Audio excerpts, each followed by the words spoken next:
আমার এখনকার নিবেদন তোমার তর্জনী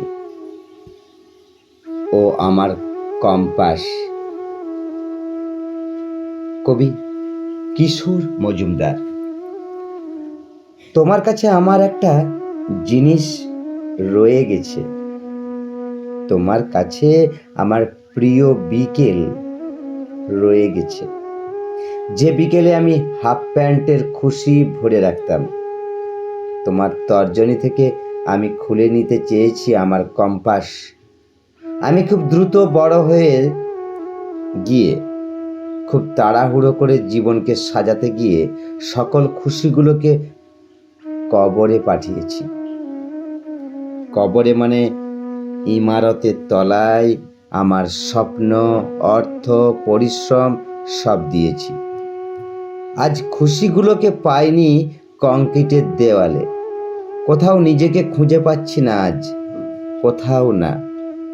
শুধু তুমি আমার ছোটবেলার গল্প শুনতে চাও বলে আমি তোমার কাছে খুব শিশু হয়ে উঠতে পারি।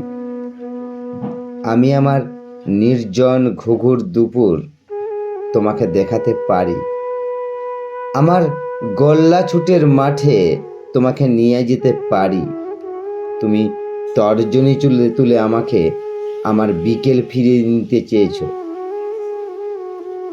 সবকিছু ফুরিয়ে যাবার আগেই আজ তোমার কাছে গচ্ছিত রাখা আমার শৈশব মুখর ক্লান্তিহীন জীবন তুমি ভিড়ের কাছে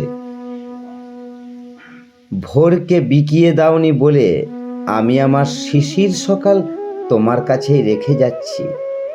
এখনো যদি ক্লান্ত না হয়, এখনো যদি খুব দীর্ঘশ্বাসের চাপা কান্না শুনতে না পায়, যদি হিসেবের খাতা খুলে সুখ বিলাস মাপতে না ভুলে যায়, তাহলে কবে আমি সত্যিকারের বড় হব বলতে পারো? আমি জীবনের কাছে দুহাত পেতে ভিক্ষে চাইছি। না, আমার ছেলেবেলা নয়, আমার ছোটবেলার সেই খুশিগুলো যা আজও তোমার কাছে অনাবিল সুখের হাতছানি দেয়। তুমি সেই আমিটাকে গ্রহণ করো, ফিরিয়ে দাও, যা খুশি করো। শুধু আমার গল্পগুলো রেখে দিয়ে যাও আমার বিছানার পাশে। তোমার অস্ফুট ঠোঁটের কাছে খুব যত্নে খুশিগুলো ফুটিয়ে তুলো রোজ, একটু একটু করে। যেমন করে নীরব রাত এসে তারাদের গুছিয়ে দিতে থাকে সারা রাত ধরে। তোমার গল্প শুনতে শুনতে আমি ঘুমিয়ে পড়তে চাই এবার। নমস্কার।